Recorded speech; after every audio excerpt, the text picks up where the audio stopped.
Welcome to this New Moon Uposatha program. We're going to be having a period of meditation, a little bit of chanting, short puja, and then a Dhamma reflection, all focusing on this theme of practicing for peace or stopping the war. This is the last new moon of the Vasa, the 3 month of the rains retreat for Dhammadharini monastery, as for all monastics in the Theravada tradition. There's going to be one more evening program like this on October 9th. So we've just about done almost as much as we can do as far as learning how to practice for peace, learning how to end the war internally and in our actual encounters with the world as we find it, as well as in the more deepest level of Buddhist psychology, seeing those tendencies of the mind that ultimately lead to conflicts. My idea for tonight is to start with meditation. And I'm going to offer a little bit of a thinking about it.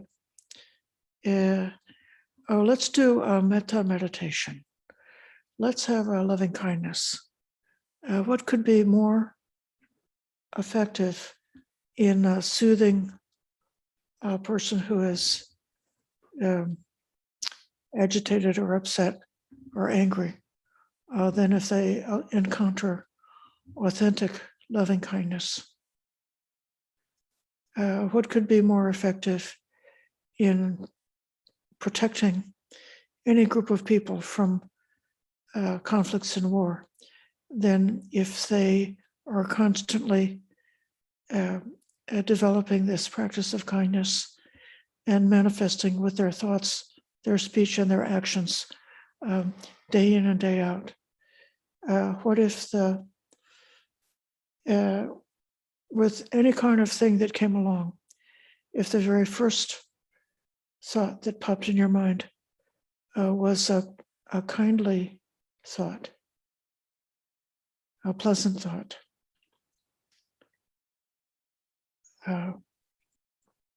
thinking in a kind of a realistic way, and not in an abstract or deep philosophical way, but just in a simple way. Whatever is creating the disturbance, can that be taken away? Whatever a person needs at the moment, can they receive what they need? Whatever hurt someone might experience, can that hurt come to be healed? If a person is hungry, can they get something to eat?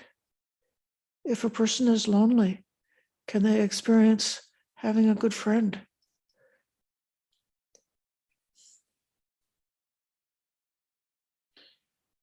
If a person is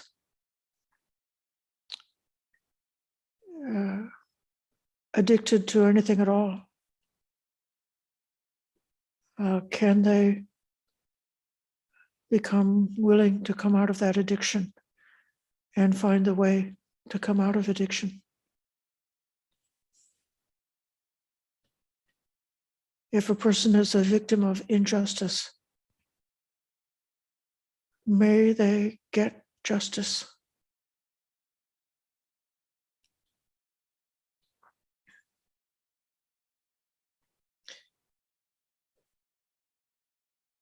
If a person is caught up in some kind of a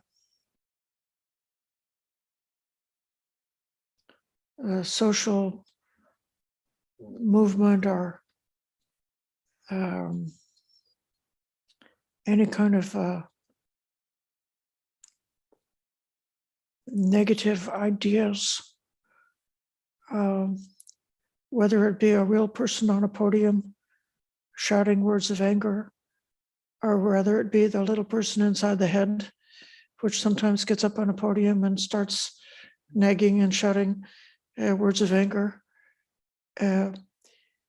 May they just get tired of that channel and just be able to come to the point of saying, actually, there's nothing there for me in watching that, in listening to that. I don't need to be here. I can just let it go. Just change the channel. These are kind of like examples of simple ways that one who was unhappy in any one of can become happy. There's a million different ways to be unhappy. And it's I think kind of okay to think in an ordinary common sense way about the happiness of people, so that we've we're not just thinking may all beings be well, may all beings be happy, and in some kind of a vague way that doesn't actually meet the mark when it runs into an actual person. But if our heart is willing to like respond in a kind of a specific way to really encounter whatever that dukkha may be, and to have the wish, which is very immediate and reality based, let them come out of that dukkha. Let them find whatever they need to come out of it. So that's sort of like the preliminary thought I have about metta. May we be able to practice loving kindness meditation in a way that is healing and uplifting for our own hearts, that sets our own hearts to be free from anger and filled with kindness. And may we also have the kind of loving kindness which is effective when it encounters the actual situations in the world.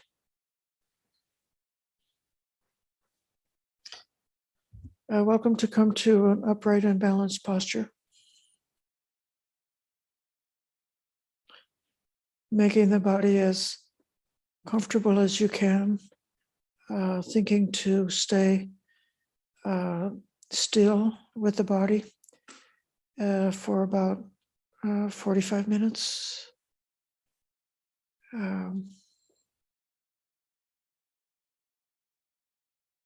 And the stillness in the body supports getting out of the restlessness of the mind.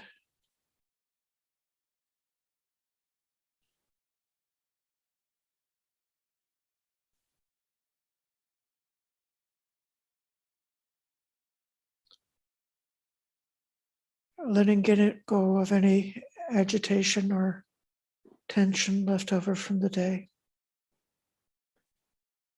Making the face soft. Letting the shoulders and the neck be soft.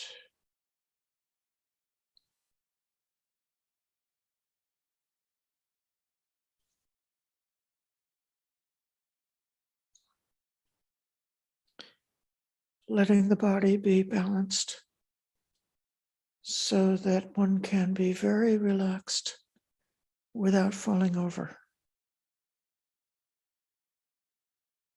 And then just relaxing all the body. So the flesh of the body is sort of hanging on the spinal cord,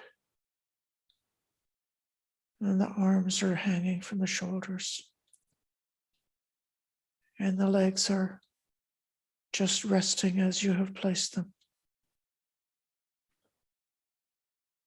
And the belly is soft.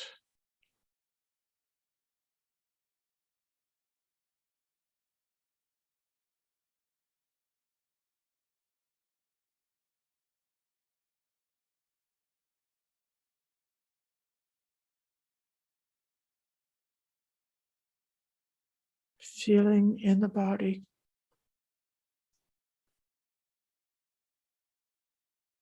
any sensation that arises.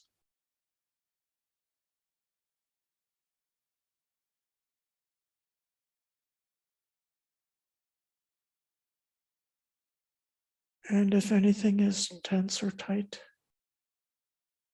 letting that relax.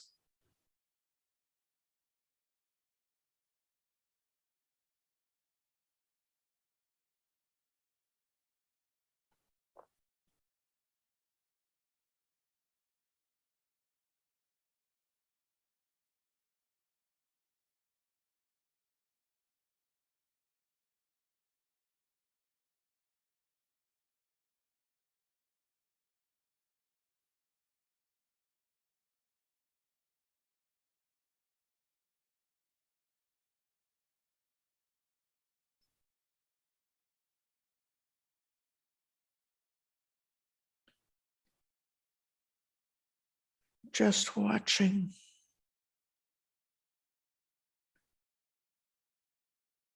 Nothing to do right now, but be aware.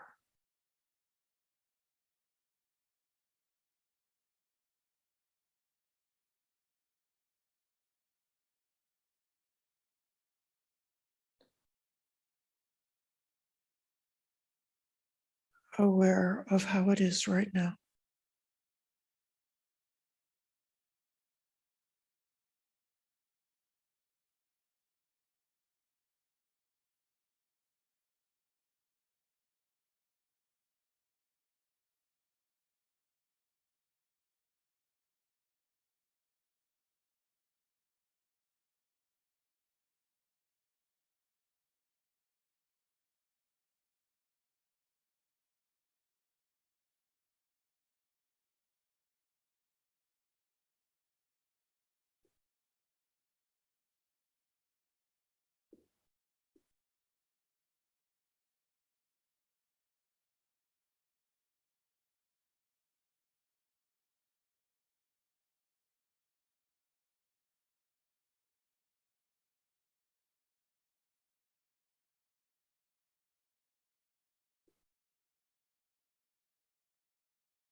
Aware of the feeling right now.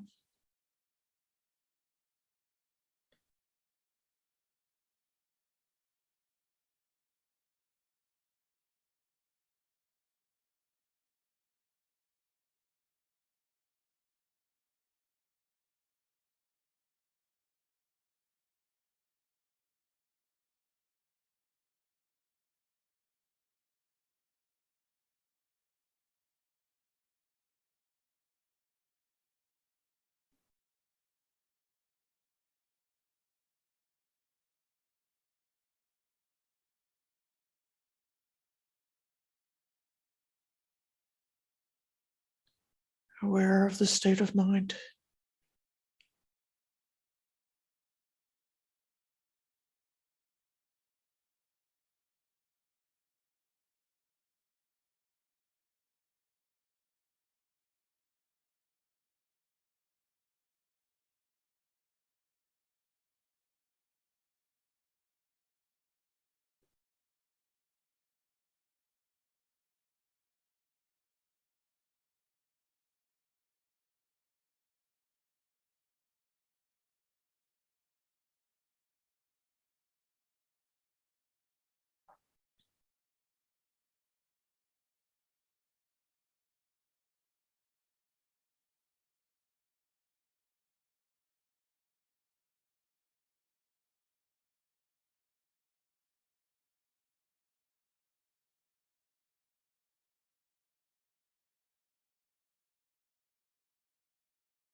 and bringing in the thought of kindness.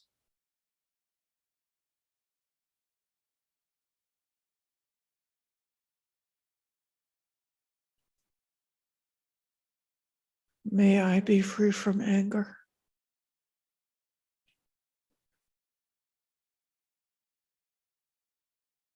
free from ill will,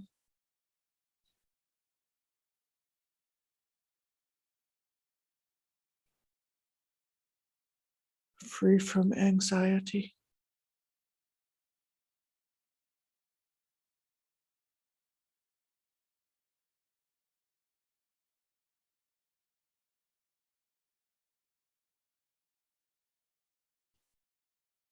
may I dwell in happiness,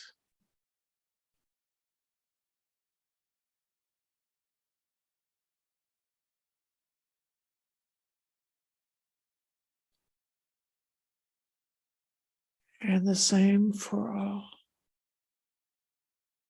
for every single person, for anyone or everyone. May everyone be free from anger,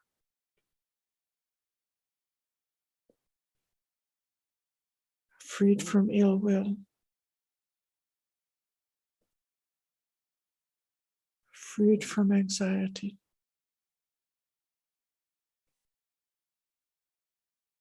May they dwell in happiness.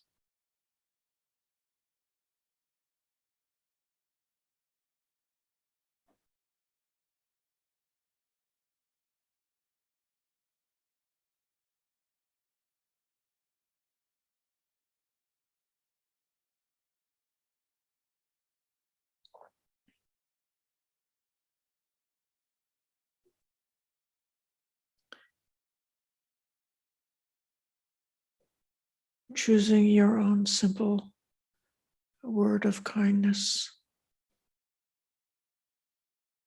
pronouncing that word clearly,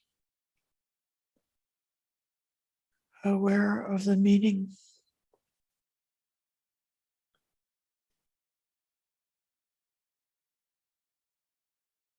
bringing up, arousing that sincere wish for happiness inside and outside, to oneself as for all, to all as for oneself.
And if there's a feeling connected with this kindness, being aware of that feeling, even while we continue bringing up the thought of kindness, or using a phrase to bring up the thought of kindness. That feeling connected with kindness.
Experiencing that feeling in the body.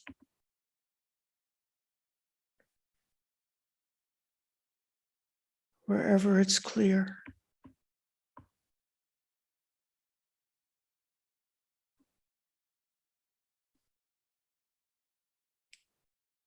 Continuing the word of kindness, the thought of kindness,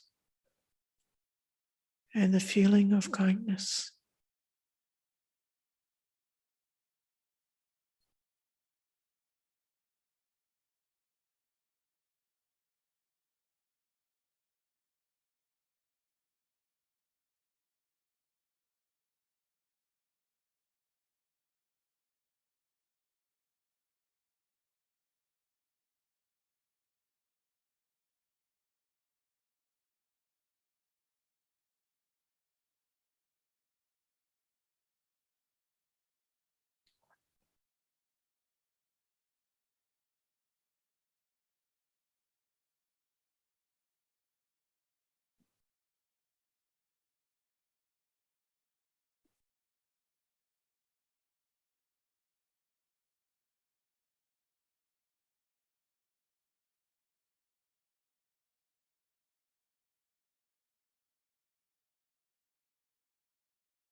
And letting the feeling of kindness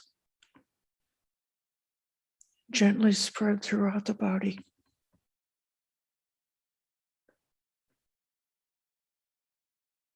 Like a fountain overflowing. And filling the whole body with that feeling of kindness.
And if the mind starts to drift,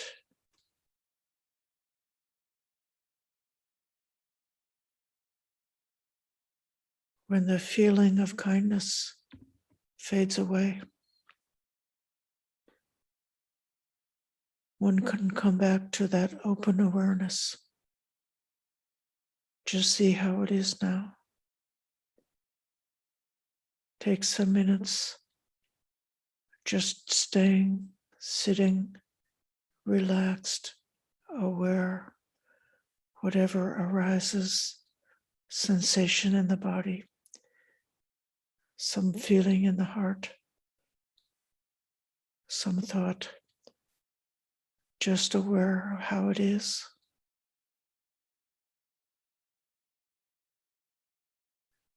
And then when the mind and body are calm, when awareness is clear, again, bringing out that thought of kindness, using the words, aware of the meaning, with a sincere thought, inside and outside, oneself and all. May all be well. May all be free of anger. And develop that feeling of kindness, filling the whole body from head to toe with kindness.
And if the meditation is stable,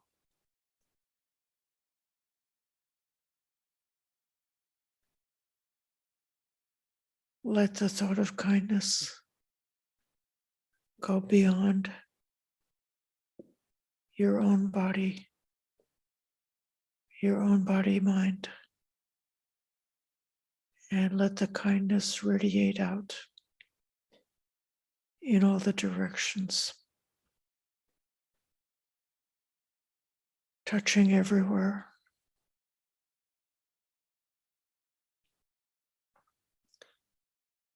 without a boundary and without a limit.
May everyone abide in well-being, in freedom from affliction, in freedom from anxiety, in freedom from ill will. And may they take care of their own happiness.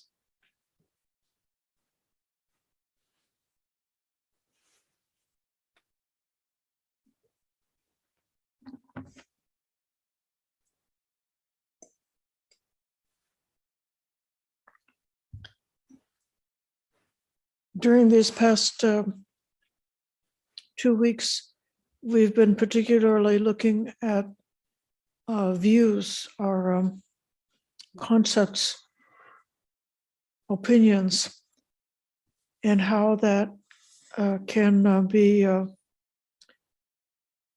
cause of strife when it's taken in the wrong way and held in the wrong way, when there's grasping associated with that.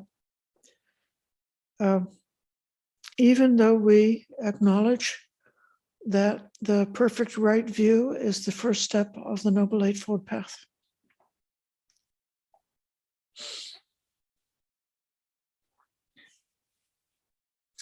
In the suttas that we've looked at, there is very frequently an image of the debating hall. You could say it could be something like a business meeting or a talk show or a public debate where the different parties are using their ideas and their words with the idea of coming out on top, defeating another person, showing that I'm right and you're wrong. Holding on to views is a way to say, this is the only truth. Everything else is false. This is the only goodness. Everything else is evil. It occurred to me that when we think about the internal attitude that one could take when you're practicing mindfulness and developing especially samasati,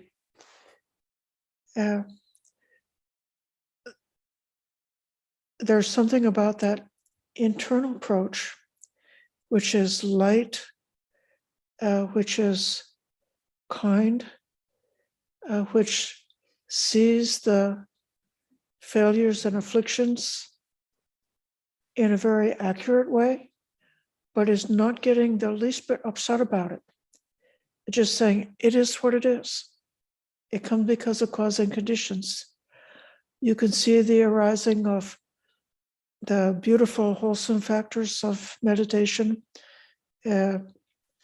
such as mindfulness, investigation, joy, tranquility, and so on. And one can be aware of the afflictions that come up, whether it be sensual desire, anger, greed, restlessness, doubt, and so on.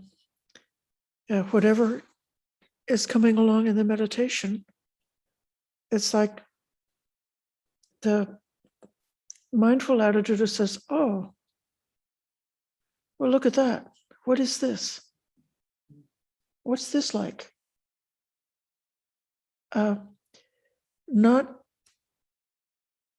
immediately trying to, punish something that's bad and reward something that's good, but instead just taking an interest.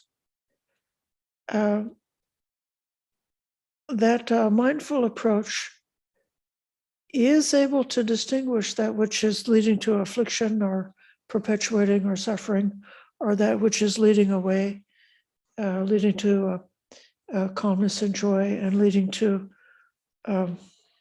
making the space for for insight to arise, the space for awakening to arise. That distinction is clearly there, but it's not an adversarial relationship. You could say it might be like a teacher with a student. And if, you ask the student, say, what's 2 plus 2? And the student says, is it 5? And then you can say, no, it's only 4. I'm right and you're wrong.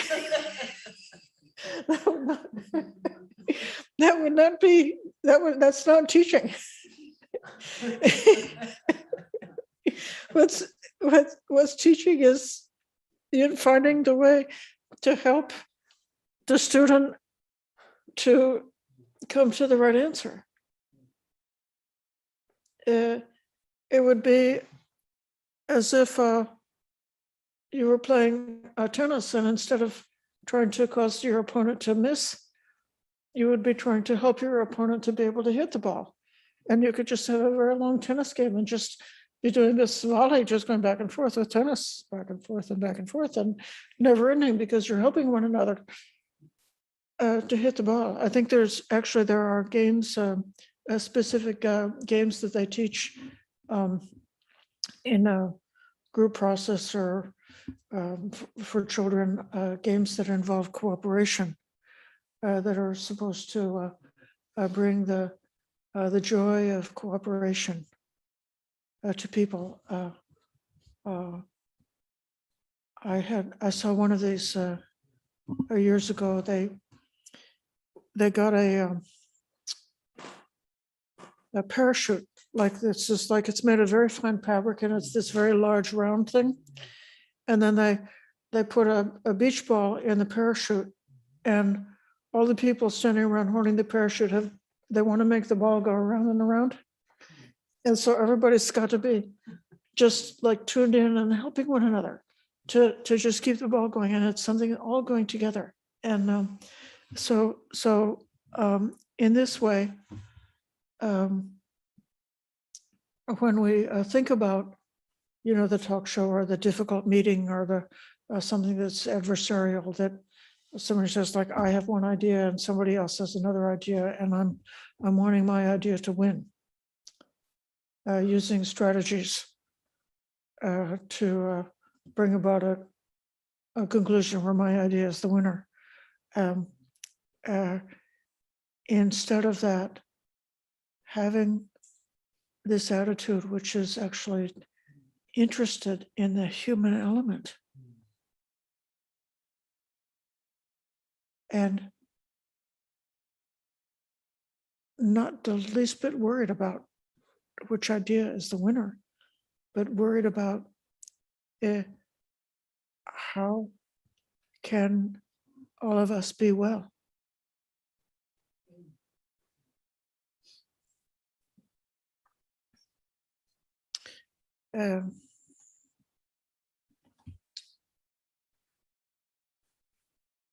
When we looked at the different teachings that we find in the sutta, where when you see views just by itself, views are generally considered to be kind of dangerous, frequently negative. And then there's only, in the context of the Eightfold Path, when they talk about right view, that's a way out of it. A couple of weeks ago, I gave a metaphor that I'm going to repeat now, which is comparing a right view to the scientific method. So the scientific method is a way that there are some concepts, like what we understand now is explained in terms of concepts, and we use those concepts, we test them against reality to see if the concepts will give the right predictions about what reality is going to do, or what the behavior is going to be in our experiments. And as long as our observations are matching up to what the concepts are predicting, then you've got a scientific theory that has a consensus and is held by everybody. But as they look more and more deeply, eventually they find there's some aspect of reality that is not fitting in with this set of concepts. There's some kind of anomaly that cannot be explained by the concepts that they have. And this is how scientists make progress, or how science makes progress, that then there's a kind of a creative process that comes about, like looking very closely at the anomaly, and in a way which is possibly intuitive, having alternative theories and testing the theories, always testing against reality, and having like this wonderful open-minded approach that say, well, if the old theory is not working, I have got no investment whatsoever in protecting an old theory that no longer works, or protecting an old theory that only gives part of the answer and doesn't answer the whole thing. There's this complete openness and willingness for the old theory to be replaced by a new theory. That's just sort of like the beauty of science and the morality of the scientific method. And then if a new theory comes along that does make the prediction that is fitting with these new observations that we're able to make, then there is a new theory. So when we went to elementary school and high school, we learned a lot of scientific facts. We learned about, the different branches of the animal kingdom, and principles of physics and so forth like that. And perhaps it was given to us as a pile of facts to be memorized and repeated. But science is not about scientific facts. Science is about the scientific method, which is a way of looking at reality and using concepts in connection with the phenomenon that can be measured. And so my idea about the samaditi, about the right view, is that it's not a set of concepts that has to be accepted, but instead it's a way of looking at our experience. And the anomaly, that thing that you find in science, that thing that your theories cannot explain, I'm comparing that with the Four Noble Truths. So the Four Noble Truths, the first thing is dukkha, right? In science, the first thing is what you're not able to explain with your concept. And so if one encounters dukkha, one should be thinking, oh, this is the great opportunity. There's the chance to discover something.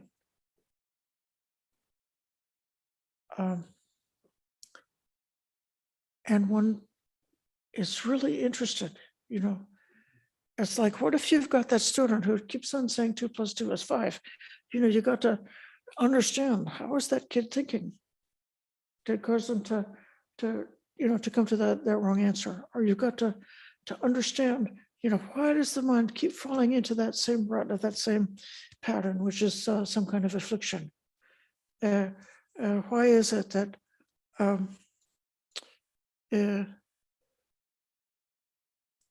everything is a roller coaster up and down, going between elation and depression? And then, as in the Four Noble Truths, if there's this discovery about grasping or tanha, thirst, being the cause of dukkha,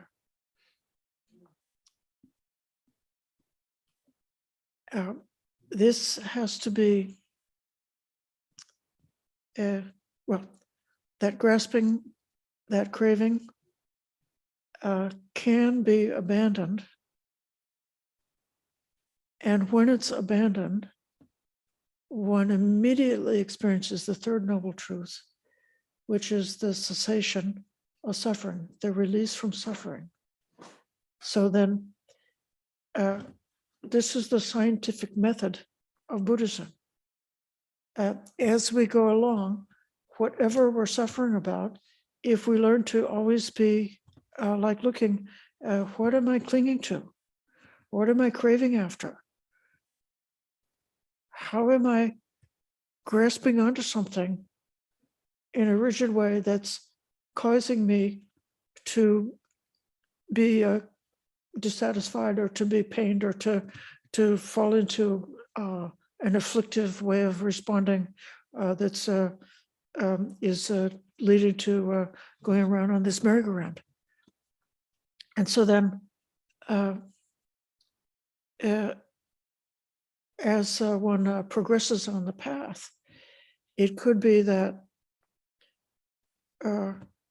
just the way like science is looking at more and more like subtle problems based on the new instruments or new ways they have of measuring things or new observations they can make, or a kind of like a dialogue about different ways of thinking about things gives you a chance to see them in a different way. So just the same way, when you're doing, when you encounter the Dhamma, it could be that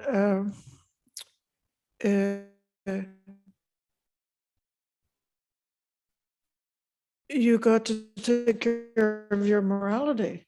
If you could find out how to give up being a compulsive liar and stop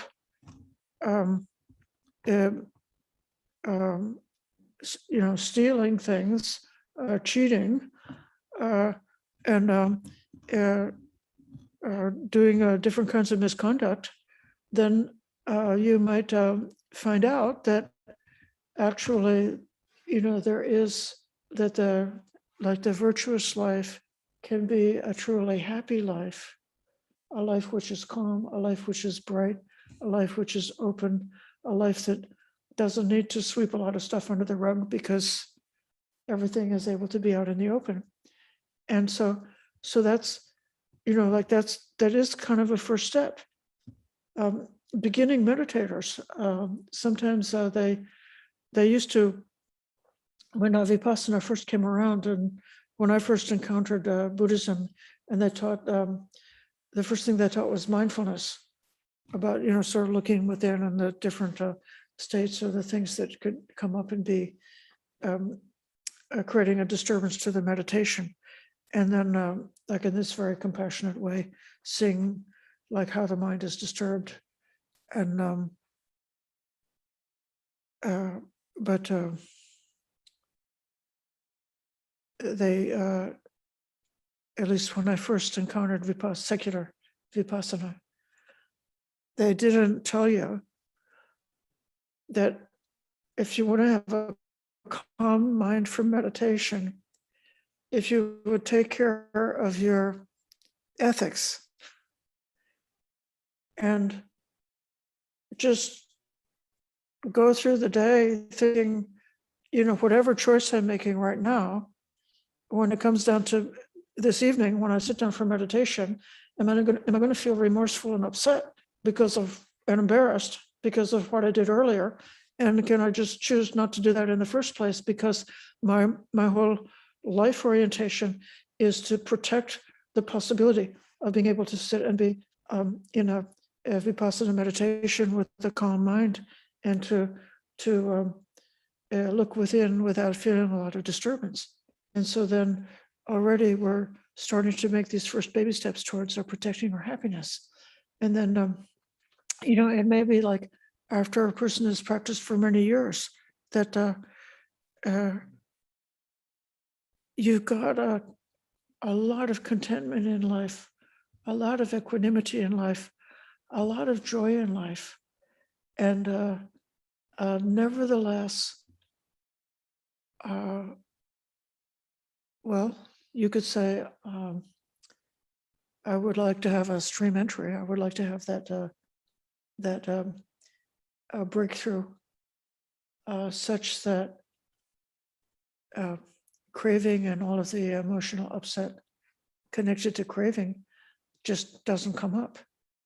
So instead of being disturbed only in a small minor way, only 30 or 40 or 50 times a day instead of 1,000 times a day, and letting the little disturbances of life just come and go without being too concerned about it.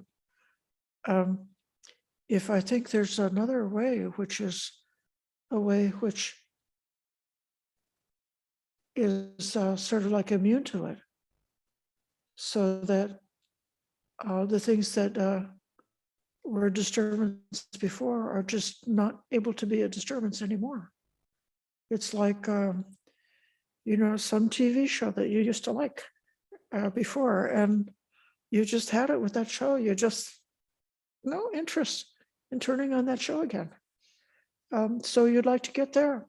And so then this is kind of where we have the opportunity to actually, even though our life may be predominantly calm, equanimous, and bright, to really be looking out for the disturbances, the moments when some dissatisfaction or some reaction or some frowny face comes up, and take a lot of interest in that, saying, oh, what's going on there? It's a chance to see and to learn and to investigate within and to find, oh, there is something I didn't realize that I was still holding on to that. I didn't realize how I've become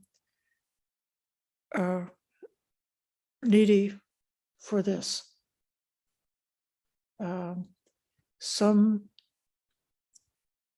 pleasure, some enjoyment, some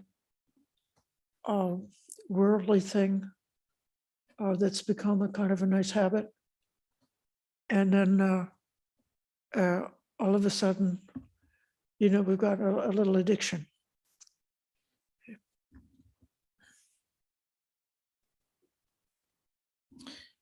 A Catholic nun who was really smart and practiced Buddhist meditation,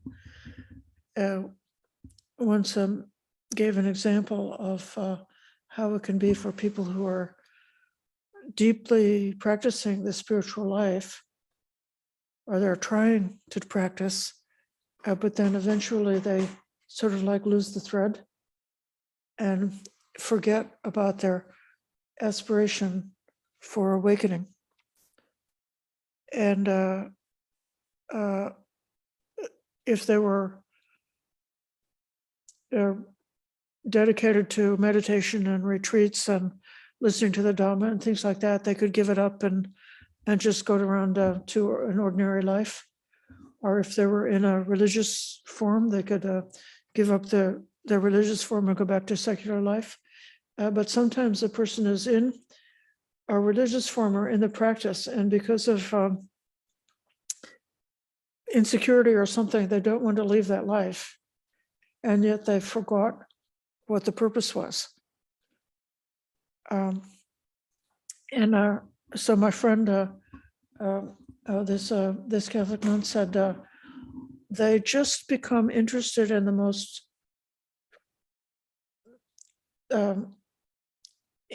unimportant pleasures of life.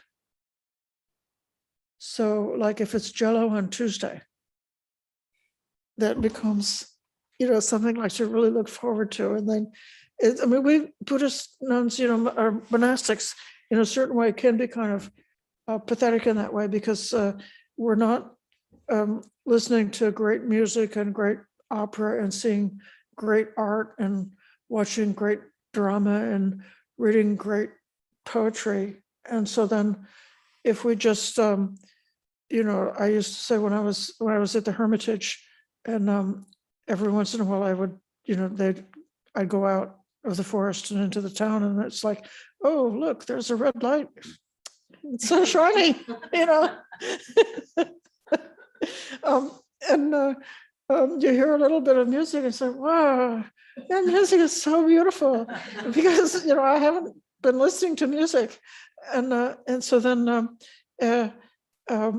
but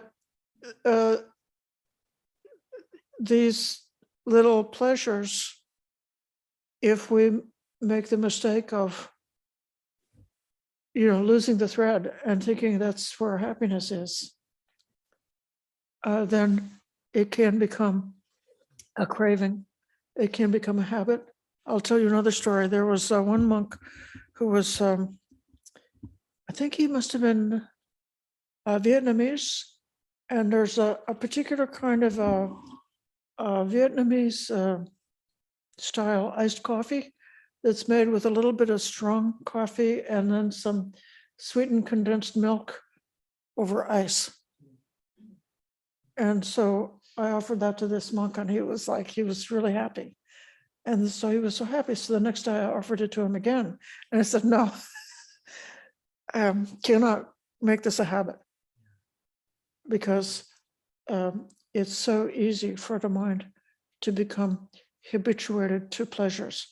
And so something that was a treat becomes a habit, and then it becomes an addiction. And then it becomes your character. And then it becomes your karma, and it becomes the future that you're stuck with. So if we become sensitive, and we're like a scientist, like the scientists are always looking for the anomaly. So as a Buddhist, one who's a trainee in Buddhism, that's one who's not yet been enlightened. As a trainee, we're looking for dukkha. And every time we can, catch a scent of it, oh, that's the opportunity for a bit more of purification, a bit more of understanding what the mind is grasping after, and understanding in a deeper, more thorough way how to let go, how to just give it up, until finally, not by our willpower and not by our concepts, not by what we're grasping onto, not by having memorized the 37 Wings to Awakening, not by having a perfect meditation technique, but just by this constant looking, seeing, taking an interest, having a way of looking at our experience, then it is eventually sets the conditions where, in the course of nature, craving ceases, and there is freedom. And it's possible to have the knowledge that there is freedom.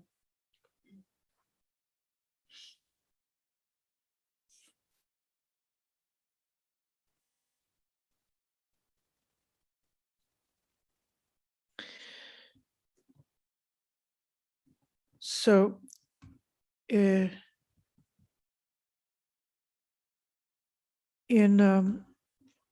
society, or in interpersonal relationships, there are so many opportunities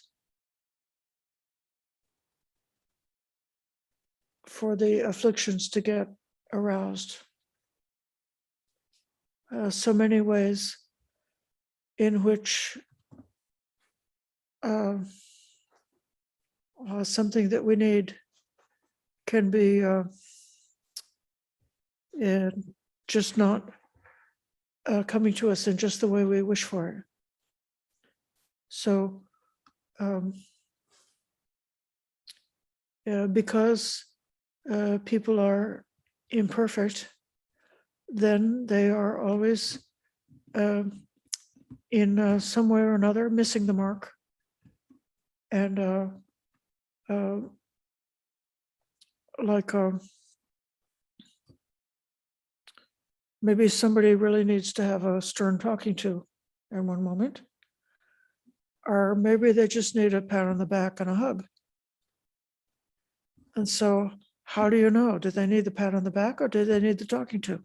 Well, we do our best with each other to be skillful and discerning, and to see the result, and to be able to be of assistance, to help ourselves and to help the people around us to be able to calm down, to settle down, to come out of any kind of affliction that might arise, and so that actually the conditions for awakening.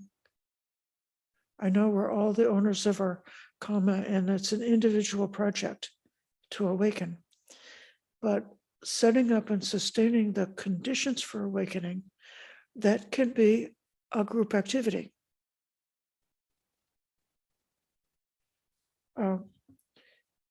One can be so directly and intuitively influenced by observing somebody else who's got what we don't yet have as far as their realizations. We can find so much inspiration when there's a difficult circumstance or something out of stand, or somebody's upset and like that, when we see a person who, instead of jumping into the reactivity, is able to stay back and kind of like stand back and just observe, like the patient physician or the patient teacher, to stand back enough to have an interest, wish to understand the situation, and a lot of caution about not just jumping in, trying to take, it shouldn't be this way, it should be that way, and just avoiding that and using that restraint. This is part of what they call samvara, is restraint. That's one of the 4 right efforts. So with restraint, internally, you are guarding the senses so that whatever is coming in through the senses is not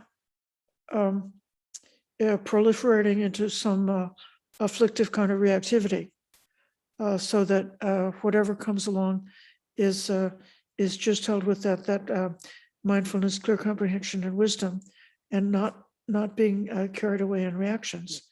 But then the restraint is also about what flows out. So the poison can come in and the poison can also go out. So if internally within myself, if I see something afflictive arising, if I see my own dukkha arising, if I see my own anger arising, if I see my own opinions arising, if I see my own pride arising, shall I just take that and spread it all over the wall and, fill the room with that and let everybody else deal with it? Or shall I think that the problem is actually not my problem, but it's a problem that is caused by something outside, and then I shall go and demand, say, you have to do this. I'm not able to settle down until you do that for me. That's not the opposite of samvara. The people in the room are laughing. Okay. And so instead, afflictions do happen. They do come up internally. That's this process of discovery. The scientific method of Buddhism is this comes along. And when it comes along, then in a certain way, we know how and when is the right time to withdraw. And when is the right time even to step back from interacting? Or it could be, when is the right time to intentionally just put a bracket around that affliction that's arising and choose some Dhamma idea that's available to us because we've been developing the Dhamma, and then speak and act from a different kind of a concept. So the best example would be, something's not happening the way it should happen. There's some kind of horrible deadline or horrible situation. And one of the universal concepts would be everything is impermanent. And then just be able to remind ourselves about impermanence and being able to remind others about impermanence. And then that helps to calm down. Or if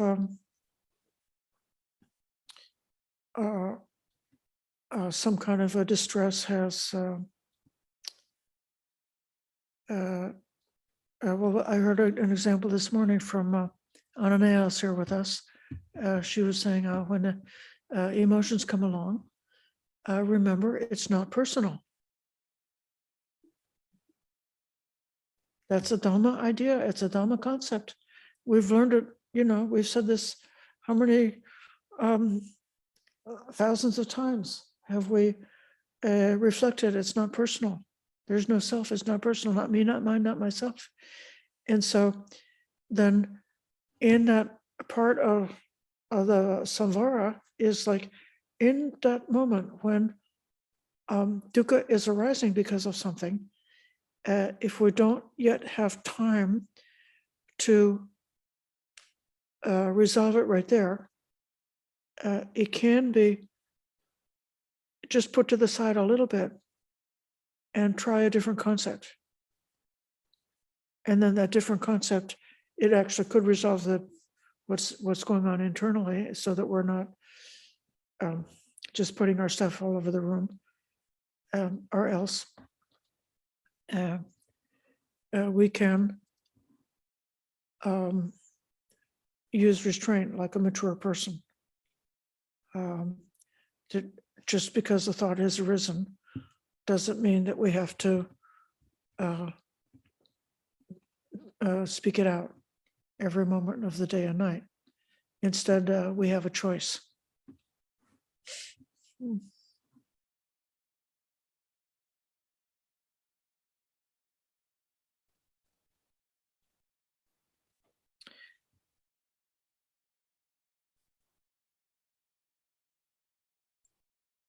Another part of this idea about the right view that came along for me over this past couple of weeks is in looking at the simile of the raft. The Eightfold Path is the raft which we use to get over from this shore to the other shore. And then in the story or the simile that's given, the Buddha says, after you've gotten to the other side, then do you keep holding on to it or not? And the answer is no, you don't carry it anymore, you let it go. So that all concepts can be abandoned. Every concept can be abandoned. Even the ones that are, the ones that we're using can be abandoned. In the principles that we looked at a while ago of the order of interbeing, Thich Nhat Hanh emphasized giving up a pedantic identification with our concepts and ideas as being one of the core ethical principles, to realize that our level of understanding is always evolving. And so we have to stay open-minded. And the other person's idea should not be just rejected out of hand, but instead one should look with a sympathy, look deeply to try to see where's the good in that other person's view.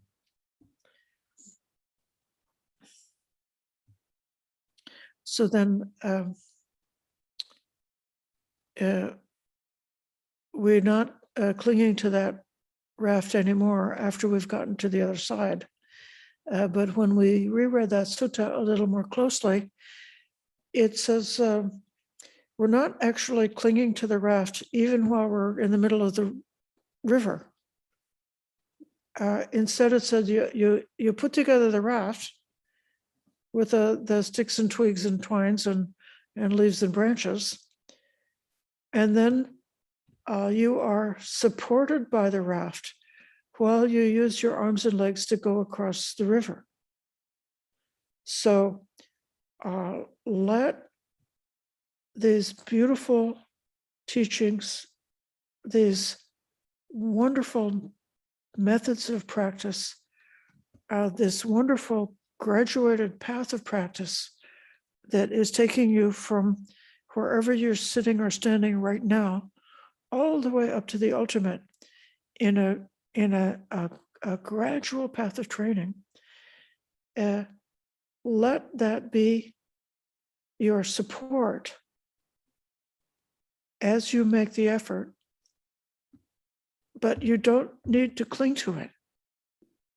Even when you're in the middle of turmoil, or even when affliction is still coming along, or even when suffering is still being experienced, just use the Dhamma. Don't cling to it. Don't cling to it at all, even at the beginning.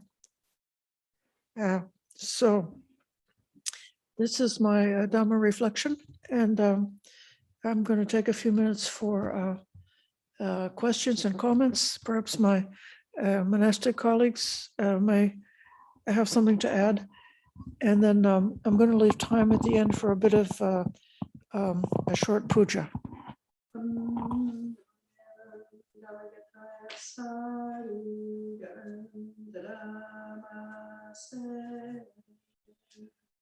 Sadhu, sadhu, sadhu.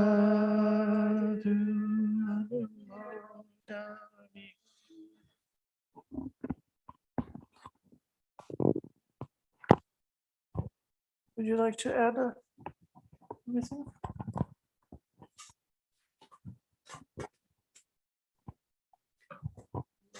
Thank you so much, Ayya Sobhana. I don't feel I could add anything to that Dhamma talk, that beautiful, excellent Dhamma talk. And I'm just taken in so many things you said. Take in the story of the monk who refused to have the treat more than once. I'm very touched by that. Being a greed type myself, that's very powerful for me. And I'm reminded of St. Francis of Assisi. I know I do have this thought to share. St. Francis of Assisi, one of the stories of him was that he had this kind of cake that was his favorite thing. And he made a vow. At some point in his practice, he said, I'm never going to have that again. And he never had it again, because he recognized there's this piece of samsara that was just very enticing for him, and he couldn't trust that. He couldn't fall for that. So he just refused to go there. And I found that very powerful too when I read about that. Thank you so much for your talk. There's so much to contemplate for the whole week ahead. Sadhu, sadhu, sadhu.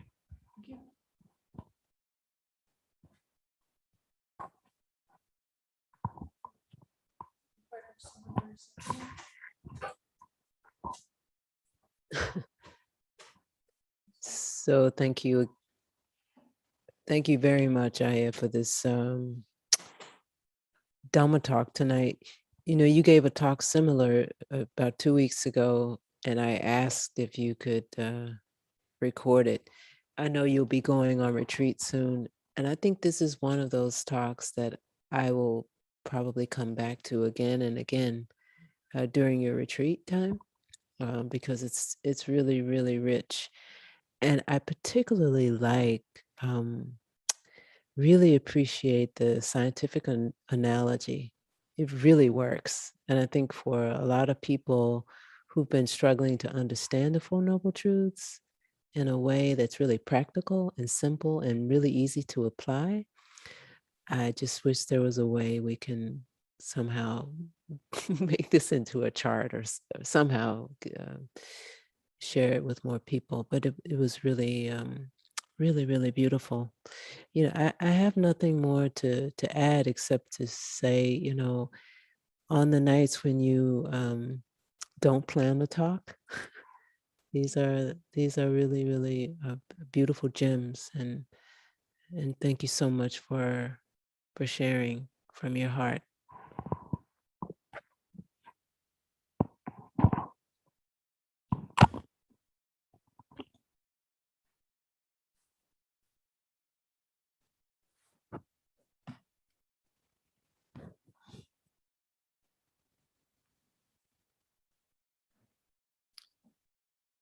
Let's put our hands together and bow to the Buddha that we have in our own room, or the Buddha that we can see on the little screen.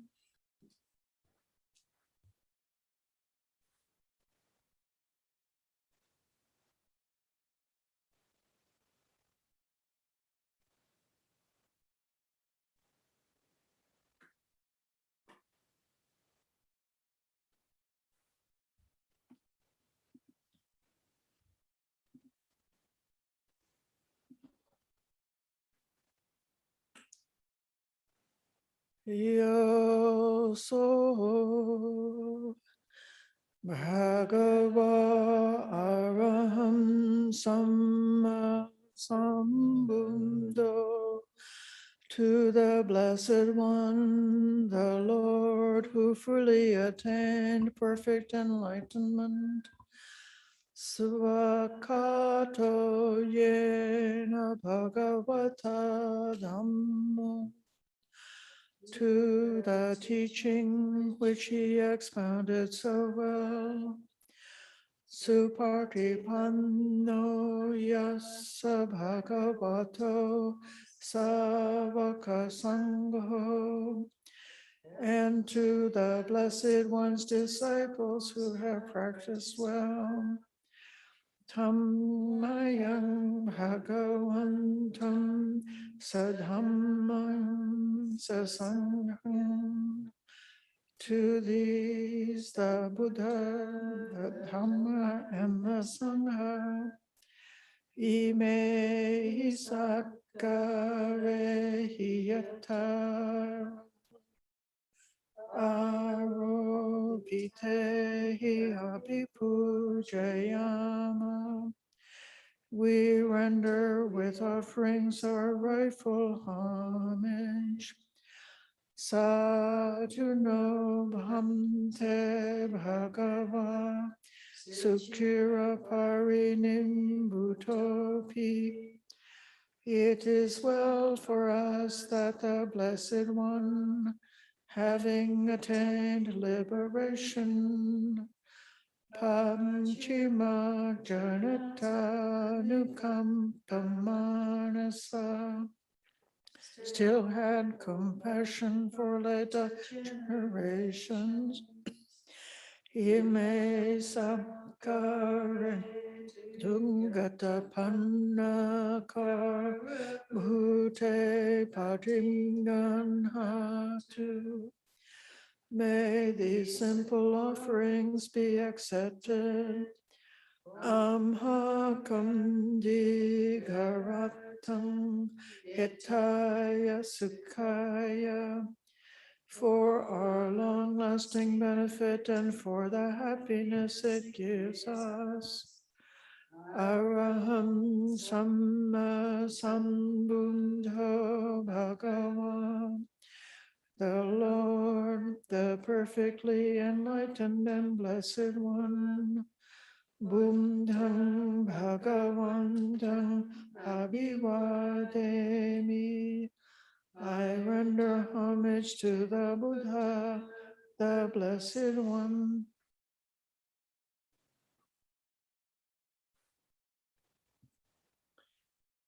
Svakato Bhagavata Dhammo. The teaching so completely explained by him. Dhamman namasami. I bow to the Dhamma.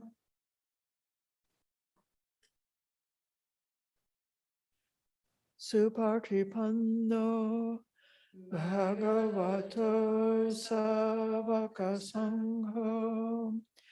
The Blessed One's disciples who have practiced well.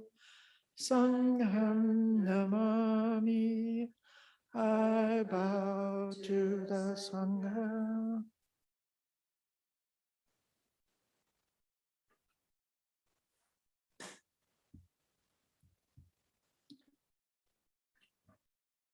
Thank you for your patient listening.